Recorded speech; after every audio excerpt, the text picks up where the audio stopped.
तो बिल्कुल इस गलतफहमी में मत रहना। मैं एक भी नाम नहीं लूंगा और सब बोलूंगा। अब पहली लाइन सुन के आप वहां करके बता देना, मैं समझ जाऊंगा कि आप समझ गए। सुनिए, इनकी भी पार्टी एक कवि की बनाई हुई है, अभी तो यहां पहुंचे हैं ये। जब पूज्य अटल बिहारी वाजपेयी जी का शव अपने अंतिम गंतव्य तक जा रहा था, तो मैं आज तक पर था, तो किसी पैनलिस्ट ने कह दिया कि दक्षिण पंथ के भीष्म पितामह जा रहे हैं। तो मैंने कहा यह तुलना गलत है, क्योंकि भीष्म ने तो अपने सामने अपने दोनों पक्षों को समाप्त होते हुए देखा। अगर 1980 में सागर के किनारे अकेले बोलने वाले एक आदमी जिसने कहा था कि उजाला निकलेगा, अंधेरा छटेगा, कमल खिलेगा, अगर उसके पीछे एक प्रधानमंत्री और उसकी पार्टी के 19 मुख्यमंत्री चल रहे हैं, तो हमारे गांव में कहते हैं कि जो पड़पोतों का मुंह देखकर मरता है उसे स्वर्ग में सीढ़ी मिलती है, उस परदादा को सीढ़ी मिलती है। लेकिन एक बात इन नेताओं से भी कहनी है, यहाँ भाजपा के, आम आदमी पार्टी के और बचे हुए तो कांग्रेस के भी नेता बैठे होंगे निश्चित रूप से। हाँ, नहीं आजकल बताते नहीं है ना वो। अरे वो हाथ हिलाया क्या हाथ, नहीं वो तो अच्छा, अलग अलग पार्टी के लोग बैठे हुए। एक बात आपसे भी कहनी है, हम बड़े अच्छा लगा हमें कि प्रधानमंत्री और बहुत सारे मंत्री, अलग अलग पार्टी के नेता, राहुल गांधी जी और तमाम लोग अटल जी के शव के पीछे चले। अच्छा लगा, हम आपके आभारी हैं कि आपने हमारे एक कवि का इतना सम्मान किया।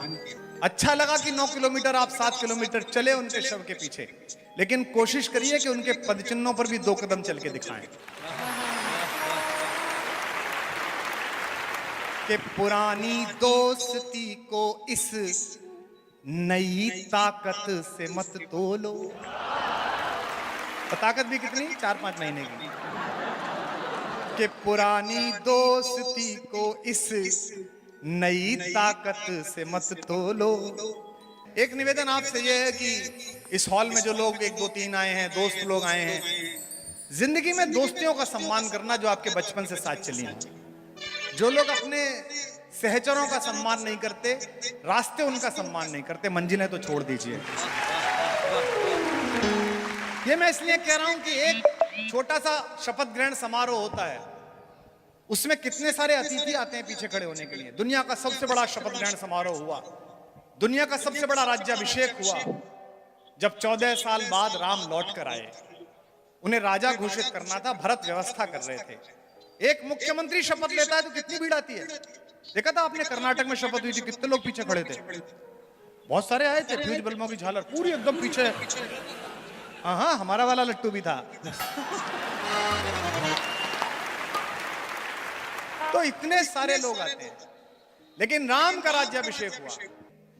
भरत ने पूछा कि भाई साहब किसको बुला लें, गेस्ट किसे बुला लें। मर्यादा पुरुषोत्तम ने कहा कि बेटा मैं तो जंगल में था, तो मुझे पता नहीं कौन राजा हो गया, कौन युवराज हो गया, तुम बुला लो किसी को भी।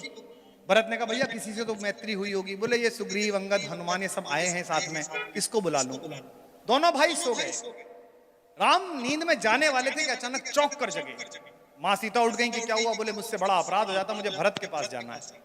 नंदीग्राम गए, उसका दरवाजा खुलवाया और कहा भरत बड़ा अपराध हो जाता, एक दोस्त बना था, उसका एक एहसान भी है, अकेला मेरा वही गेस्ट है।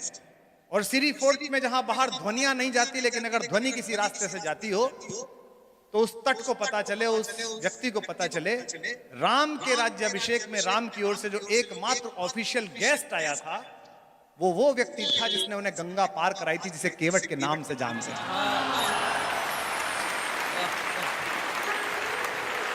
इसे कहते हैं मैत्रियां निभाना। और राम कैसे खड़े हो गए उसके सामने, केवट के सामने। देने को कुछ था नहीं, जैसे माल्या के सामने पीएनबी। तो राम पर कुछ देने को नहीं था, लेकिन ये महिलाएं बैठी हैं, भाभियां बैठी हैं, ये चेहरा पढ़ लेती हैं पति का। सीता भारतेश्वरी हैं, उन्होंने अपने पति का चेहरा पढ़ लिया। और उन्होंने कैसा काम किया जो दुनिया की कोई स्त्री नहीं कर सकती, केवल भारत की महिला कर सकती है अगर पति संकट में हो। इस पर आप तालियां देना। जैसे उन्होंने अपने पति का म्लान मुख देखा, बाबा तुलसी लिखते हैं पिय ही हित सिय जानन हारी। अपने पति के हृदय का हित जानने वाली सीता ने क्या किया, मुदित मगन मणि मुंदरी उतारी, अपनी डायमंड रिंग निकाल के दे दी कि ये दे दो गंगा पार कराने के लिए। इसे कहते हैं त्याग। और वो केवट भी ऊंची रकम था, उत्तर प्रदेश का था वो। हम यूपी वाले तो ऊंची रकम होते ही हैं। तो उन्होंने कहा कि भाई ये रख ले, तो केवट बोला जी रहने दो हम तो स्टाफ के आदमी हैं। राम ने कहा तेरा हमारा क्या इसका? बोले जाति अलग है, काम तो एक ही है। तुम भवसागर पार कराते हो, मैं गंगा पार कराता हूँ, काम तो एक। वाल्मीकि लिखते हैं रामो दुर न भाषते, राम दो बात नहीं बोलता। राम ने कहा यार तेरा उधार रह जाएगा, चुकाऊंगा कैसे? जो बात कही उस पर पूरा सदन उछल जाएगा। केवट ने कहा उधार छोड़ूंगा नहीं, ले लूंगा। बोले कब लेगा? बोले आज गंगा पार कराने का मैं नहीं ले रहा, मर के मैं आऊं तो भवसागर पार कराने का तू मत लेना, इसमें क्या है, बराबर का मामला। अब इस मैत्री के नाम पंक्ति पढ़ रहा हूं, सुनिए। पुरानी दोस्ती को इस नई ताकत से मत तोलो, ये संबंधों की तुरपाई है, षड्यंत्रों से मत खोलो। ये संबंधों की तुरपाई है, षड्यंत्रों से मत खोलो। नाम नहीं लूंगा, समझोगे आप सब? ये संबंधों की तुरपाई है, षड्यंत्रों से मत खोलो। मेरे लहजे की छैनी से गढ़े कुछ देवता जो कल, मेरे लहजे की छैनी से गढ़े कुछ देवता जो कल मेरे लफ्जों पे मरते थे, वो अब कहते हैं मत बोलो।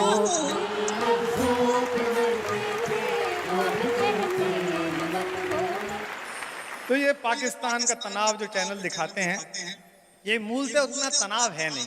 भारत पाकिस्तान पे मैं केवल एक लाइन समझ पाया हूं, वो आपको ठीक लगे तो मुझे बता देना अपनी तालियों से। फौजी बैठे हैं यहाँ पर, फौजियों के लिए प्रोग्राम है। एक ही बात है हम दोनों में कॉमन, जब भी झड़प होती है, युद्ध होता है, शुरू वो करता है, खत्म हम करते हैं, बस इतना अंतर है केवल।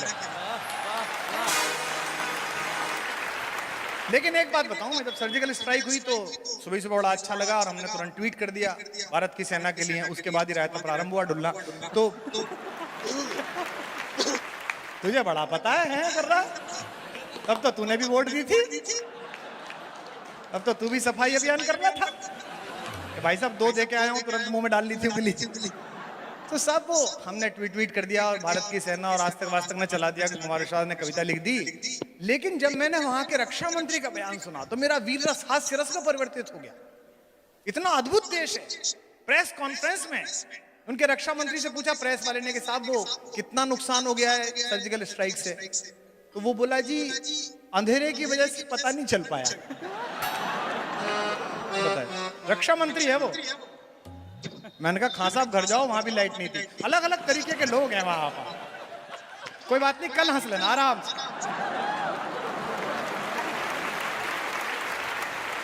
वहां की पार्लियामेंट में बिलावल भुट्टो ने कहा कि साहब वो भारत के जहाज घुसे तो हम पकड़ क्यों नहीं पाए? तो रक्षा मंत्री बोला साहब वो हमारे रडार पकड़ नहीं पाए। अबे मैंने कहा चीन से मार लोगे तो यही हाल होगा तुम्हारा। तुम्हारा रडार नहीं चल रहा, हमारी होली पे पिचकारी नहीं चली। जो मैं या तुम समझ ले वो इशारा कर लिया मैंने, जो मैं या तुम समझ ले वो इशारा कर लिया मैंने। आपके लिए पढ़ता हूं। भरोसा बस तुम्हारा था, तुम्हारा कर लिया मैंने। भरोसा बस तुम्हारा था, तुम्हारा कर लिया मैंने। लहर है हौसला है रब है, हिम्मत है दुआएं हैं। लहर है हौसला है रब है, हिम्मत है दुआएं हैं। खोलना हाथ। किनारा करने वालों से किनारा कर लिया मैंने। किनारा करने वालों से